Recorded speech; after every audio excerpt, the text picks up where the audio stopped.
नमस्कार, मैं जितेंद्र चतुर्वेदी। आखिर ये क्यों कहा जा रहा है कि बांग्लादेश टूटने जा रहा है, यानी 1971 दोहराने की जो चर्चा उठ खड़ी हुई है उसके पीछे की कहानी क्या है। साथ ही साथ एक सवाल इस बात से भी जुड़ा हुआ है कि शेख हसीना को लेकर बांग्लादेश का जो कोर्ट है वो फैसला सुनाता है और यूनुस सरकार उसी दरमियान अपना एक दूत चीन रवाना करते हैं और दूसरा भारत। सवाल उठता है क्यों। और यह सब जब चल ही रहा है उसी समय एक खबर आती है, वो ये कि पुतिन ने अपना एक दूत भारत भेजा है। यह बहुत महत्वपूर्ण घटनाक्रम है, इसलिए क्योंकि 1971 में जो बांग्लादेश बना उसके बनाने में अगर किसी की बड़ी भूमिका रही तो वो है भारत और सोवियत संघ यानी रूस। इन दोनों ने मिलकर ही एक नया देश बनाया बांग्लादेश, यानी पूरा भूगोल ही बदल दिया। अब ऐसे समय में जब शेख हसीना को सजा सुनाई जा रही हो, उस दरमियान रूस के दूत का आना और अजीत डोभाल से मिलना, ये कोई कहानी तो लिख रहा है। अब वो कहानी क्या है, दरअसल उसी को हम लोग समझेंगे और शुरुआत अपने उस सवाल से करते हैं जो हमने चर्चा में सबसे पहले उठाया कि क्यों कहा जा रहा है कि ये जो बांग्लादेश है इसके साथ 1971 दोहराया जाएगा। दरअसल उसकी वजह है, और ये वजह किसी और ने नहीं, यूनुस की सरकार ने दी है। अब कौन सी उन्होंने वजह दे दी? देखिए, हो क्या रहा है कि यूनुस थोपे गए हैं, ये जग जाहिर है। अब उन्होंने इस बांग्लादेश को पाकिस्तान का उपनिवेश और अमेरिका का उपनिवेश बनाने के लिए जो तमाम सारी सेवा शर्तें हैं वो पूरा कर रहे हैं, यानी जिस तरह से अमेरिका चाहता है उस तरह से काम कर रहे हैं। और वो क्या चाहता है? वो ये चाहता है कि पाकिस्तान का पूरा पेनिट्रेशन बांग्लादेश में हो, ताकि भारत को पूरब से भी परेशान किया जा सके और पश्चिम से भी, यानी पूरब से बांग्लादेश परेशान करे और पश्चिम से पाकिस्तान लगा ही हुआ है। और अगर वहां से परेशान करने में कोई दिक्कत हो तो सारा जो कट्टरपंथियों का और आतंकवादियों का कैंप है वो यहां लाकर लगा दिया जाए। तो अब ये इस कवायद में जुट गए हैं। इसमें बस एक इनसे गलती हो गई, वो ये कि दिल्ली ब्लास्ट में इनकी सीधी भूमिका है वो एजेंसियों को पता चल गया। जो कसर थी वो पूरी कर दी किसने? यूनुस की सरकार ने। कैसे? शेख हसीना पर फैसला सुना के। साहब, आपने कोर्ट तो बिठा दिया, लेकिन जिसके ऊपर आपको आरोप तय करना है उसे अपना पक्ष तो रखना होगा। लेकिन नहीं, वो अपना पक्ष नहीं रख सकता है। इन्होंने बिना आरोपी का पक्ष सुने फैसला सुना दिया। और यह फैसला कौन सुना रहे हैं? यह फैसला अब वो सरकार सुना रही है जिस सरकार को अमेरिका ने बिठाया है। वो अमेरिका जो अपने आप को लोकतंत्र का सबसे बड़ा लंबरदार कहता है, उसके द्वारा बनाई गई सरकार में जो कोर्ट चल रहा है वो कोर्ट आरोपी का पक्ष नहीं सुनेगा। अब जब इन्होंने फैसला सुना दिया शेख हसीना के ऊपर और डेथ वारंट साइन कर दिया, इसका मतलब यह हो गया कि ये जो यूनुस का बांग्लादेश है वो अब एक अलग रास्ते पर निकल पड़ा है। और वो रास्ता आप एक तरह से कहें कि उस ओर जा रहा है जहां भारत को ज्यादा परेशान किया जाएगा। तो भारत जो है वो अपने पड़ोस में एक और पाकिस्तान नहीं चाहता है। वो ये चाहता है कि उसकी पूर्वी सीमा शांत रहे, और उस पूर्वी सीमा को शांत करने के लिए जो कवायद करनी होगी वो भारत करेगा। सबसे बड़ी चीज यह है कि भारत को एक तरह से कहा जाए कि यूनुस सरकार ने एक जरिया दे दिया है हस्तक्षेप करने का। और वो जरिया क्या है? वो जरिया दिल्ली में हुआ ब्लास्ट है और उसका जो कनेक्शन जुड़ रहा है बांग्लादेश से। अब इस वजह से आप एक तरह से कहें कि हलचल जो है वो बढ़ी हुई है बांग्लादेश में। इसीलिए उन्होंने अपना दूत जो है वो चीन भेजा है कि चीन से कुछ मदद उदत ली जाए, क्योंकि वो डर गए हैं इस बात को लेकर कि साहब शेख हसीना को भारत भेजेगा नहीं, पहली चीज। दूसरी चीज, यूनुस की पोल खुल गई है, क्योंकि यूनुस की सरकार का मंत्री, या हम कहें कि यूनुस सरकार से जुड़ा हुआ व्यक्ति उस बैठक में था जिस बैठक में भारत के खिलाफ आतंकी घटना को अंजाम देने की रणनीति बन रही थी। तो अब ये दोनों बातें साफ हैं, और इन दोनों बातों के साफ होने का, यानी शेख हसीना को भारत देगा नहीं, और दूसरा इनका सीधा कनेक्शन दिल्ली की घटना से जुड़ा हुआ है। तो अब होना क्या है वो यूनुस जान रहे हैं।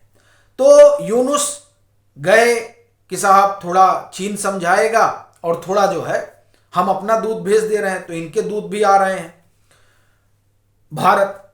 अब इसी बीच दो घटना और हुई, मतलब जो कुछ बांग्लादेश में चल रहा था उसको भारत और रसिया बड़ी बारीकी से देख रहे थे और देख रहे हैं।